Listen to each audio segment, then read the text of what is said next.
technologique, je pense qu'il est important de minusmatiquer ce groupe de mots afin de mieux asseoir des réflexions sur l'ensemble des ingrédients qui entourent cette notion.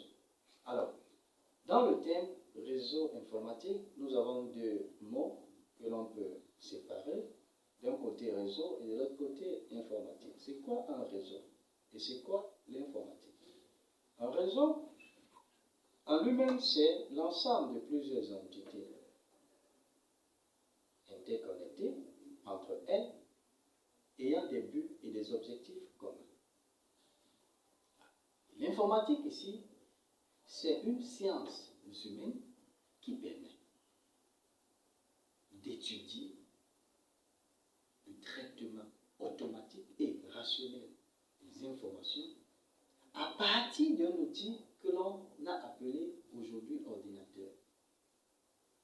Alors, en concaténant, n'est-ce pas, les deux définitions données aux deux mots, on peut donc arriver à la définition réelle de ce que c'est qu'un réseau informatique, qui n'est rien d'autre que l'ensemble de plusieurs ordinateurs interconnectés entre eux dans le but de s'échanger des informations, de se partager des ressources, autant matérielles que logicielles. Alors, c'est quoi donc l'ensemble des catégories, ou alors, quelles sont les différentes catégories du réseau informatique que l'on distingue réellement? Vous en avez 4. D'un côté, vous avez les PAN, PAN, Personal Area Network. De l'autre côté, vous avez le LAN, Local Area Network. Et avant de terminer, vous avez le MAN, Metropolitan Area Network. Et enfin, vous avez le WAN, Wide Area Network. Maintenant, c'est quoi un PAN? C'est quoi un LAN? C'est quoi un MAN? Et enfin, c'est quoi un WAN? Un réseau personnel, c'est un PAN. À l'exemple, un réseau téléphonique où l'on retrouve un numéro de téléphone unique à toutes et à tous et qui permet d'identifier chacun et chacune. C'est un exemple de réseau personnel. On ne va pas s'attarder dessus tout simplement parce que il revient à la charge, n'est-ce pas, la responsabilité de l'opérateur ou alors des fournisseurs d'accès Internet auxquels on a donné le nom de FAO, fournisseurs d'accès, de FAI autant pour moi, fournisseurs d'accès Internet, de donner, n'est-ce pas, des éléments de réponse ou alors des compléments ou alors des détails sur le fonctionnement réel, n'est-ce pas, du trafic téléphonique selon, n'est-ce pas, les objectifs, n'est-ce pas, de chacun d'entre eux. Alors, on va s'intéresser beaucoup plus aux 3 autres catégories du réseau, à savoir les LAN, les MAN et les WAN. Un réseau local, un LAN, on peut prendre un exemple du réseau de cette entreprise. Voilà, dans cette entreprise, vous avez des bureaux, et dans chaque bureau, il y a certainement un ordinateur.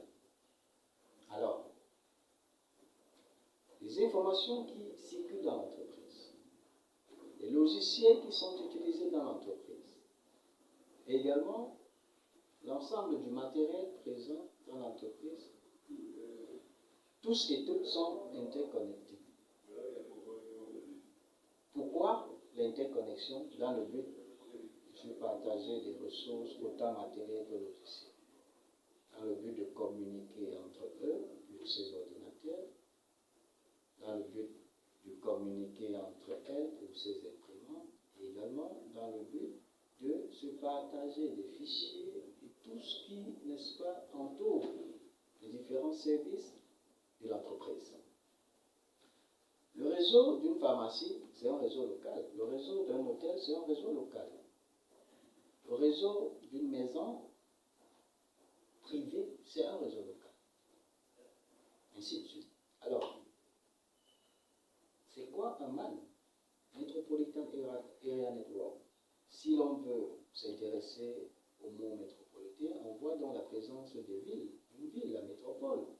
Ça veut dire que le MAN ici vient interconnecter plusieurs villes, plusieurs régions géographiquement proches. C'est-à-dire, lorsque vous voulez interconnecter un ensemble d'équipements situés dans une ville Y et un ensemble d'équipements situés dans une ville Y+1, il faut bien que le réseau qui soit établi ou alors qu'il soit mis en place renvoie au MAN.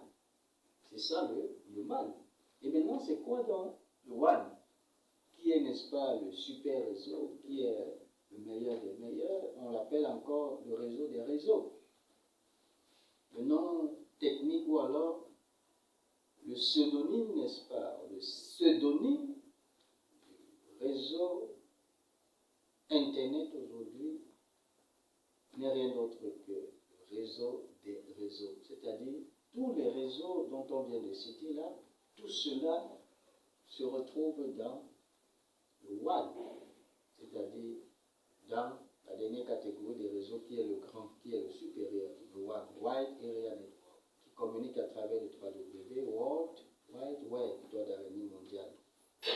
Alors, dans ce réseau, vous avez donc toutes les premières catégories présentes dans l'intérêt, n'est-ce pas, poursuivre les objectifs qui ne sont rien d'autre que l'échange des informations, le partage des fichiers, communication via la visioconférence, les communications en chat, les communications en messagerie instantanée et tous ces moyens de communication, n'est-ce pas, possibles lorsque se trouvant dans la dernière catégorie, c'est-à-dire pour ces premières catégories. Alors, il est donc important de noter qu'il est possible de transformer un PAN,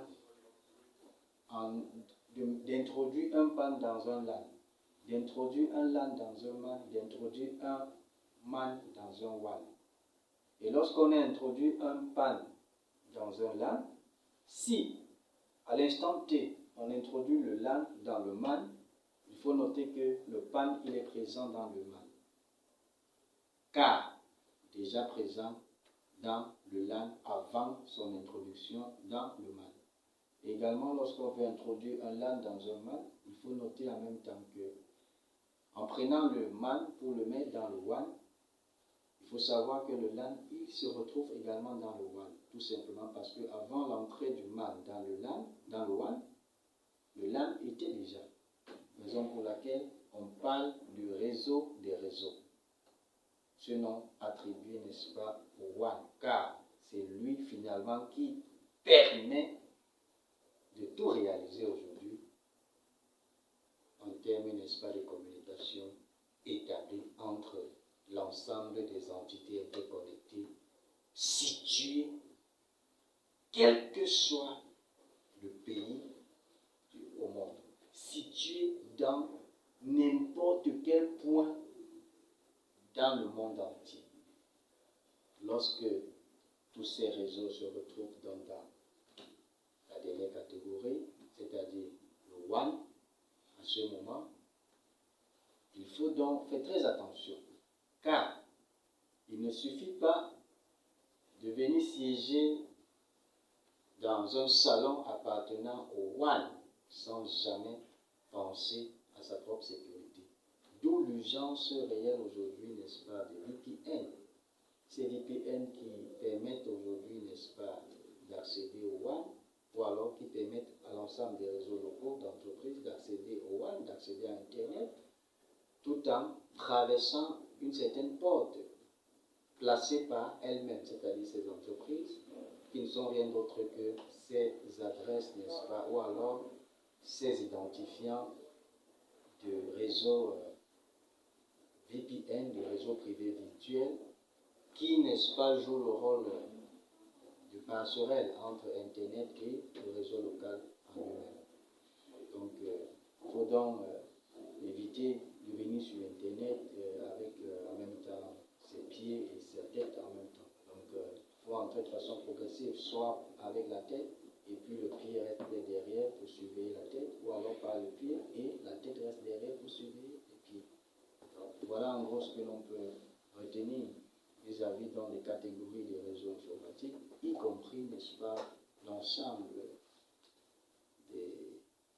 moyen de communication établi lorsque l'on veut quitter d'un réseau à l'autre, ou alors lorsque l'on veut quitter d'une catégorie de réseau vers une autre catégorie. Le tout visant à donner, n'est-ce pas, tous les pleins pouvoirs à la dernière catégorie qui est le Wide Area Network, à l'exemple d'Internet. Je vous remercie également pour cette interview et je reste ouvert et disponible